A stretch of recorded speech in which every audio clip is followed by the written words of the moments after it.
দেখে নেব এমসিকিউ প্রশ্ন কেমনভাবে আমরা সলভ করব সেই কৌশল সম্পর্কে।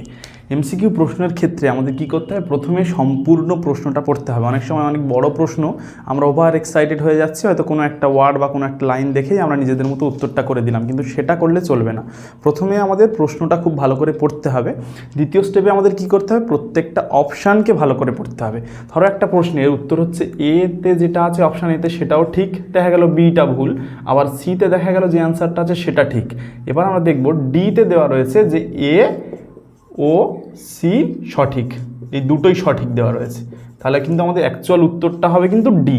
আমরা প্রথমেই হয়তো দেখে নিলাম যে এর দাগের যেটা রয়েছে সেটা আমাদের ঠিক মনে হলো, আমরা টিক মেরে দিয়ে চলে এলাম, তাহলে কিন্তু আমরা নম্বরটা পাবো না। আমাদেরকে কি করতে হবে, দেখতে হবে সবকটা অপশান সুন্দরভাবে পড়ে তারপর কিন্তু আমাদের অ্যান্সারটা করতে হবে। তারপর স্টেপে আমরা কি দেখবো, এলিমিনেশন মেথড বলে একটা মেথড আছে। এমনিতেই তুমি দেখবে তোমার যে অপশানগুলো রয়েছে তার মধ্যে থেকে যে কোনো একটা বা দুটো অপশান কিন্তু এমনিতেই কেটে যাবে, সেটা ভুল হতে পারে, বি সি হয়তো দেখা গেল ভুল, বা হতে পারে আমাদের এ বা ডি, বা শুধুমাত্র এটা কখনো ভুল।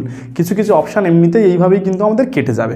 আর এমসিকিউ অ্যাটেন্ড করার ক্ষেত্রে একটা বিষয় আমাদের মনে রাখতে হবে, প্রথম থেকে আমরা যখন উত্তরগুলো করে করে যাব, যেগুলো আমি একদম ঠিকঠাকভাবে জানি সেগুলোকে প্রথমে টিক দিয়ে নেব। আমরা নেওয়ার পরে আমরা কি করব, তারপর আমরা যখন দেখব যেগুলো আমাদের অজানা রয়েছে, তার মধ্যে দেখা গেলো কনফিউশন রয়েছে, যেখানে আমরা দেখব এ আর বির মধ্যে আমাদের কনফিউশন, তখন কিন্তু আমরা বিটা টিক মারবো। আবার কোথাও দেখা গেল ডি আর সির মধ্যে কনফিউশন রয়েছে, তখন আমরা সিটা টিক মারবো। সবসময় আমরা চেষ্টা করব যদি আন্দাজে আমাকে টিক মারতে হয় তাহলে কিন্তু বি আর সির মধ্যে থাকার জন্য। এটা অবশ্যই মনে রাখতে হবে, বারবার আমি বলছি। তাহলে আমরা কি করব, যখন হচ্ছে আমরা দেখব যে কোথাও আমার বি আর সি আর তার সঙ্গে অন্য যে কোনো একটা আছে, এই তিনটের মধ্যে বা দুটোর মধ্যে কনফিউশন হচ্ছে, যেখানে বি আর সি আছে আমরা সবসময় চেষ্টা করব বি আর সিতে উত্তর দেওয়ার জন্য।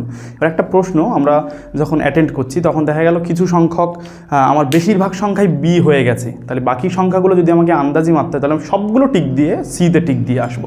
আবার দেখা গেল কোনো একটা প্রশ্ন অ্যাটেন্ড করার ক্ষেত্রে আমার বেশিরভাগ সংখ্যাটা সি হয়ে গেছে, তাহলে আমি বাকি এ আর ডিতে টিক না দিয়ে বাকি সবগুলো কিন্তু বিতে টিক দিয়ে আসবো। আমি বলতে চাইছি যে আমরা হচ্ছে যে কোনোভাবে বি আর সির মধ্যে আন্দাজে টিকগুলো রাখবো, তাহলে কিন্তু এমসিকিউ এর অ্যান্সারটা ঠিক হওয়ার সম্ভাবনা সব থেকে বেশি।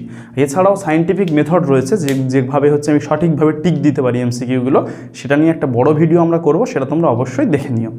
Thank you.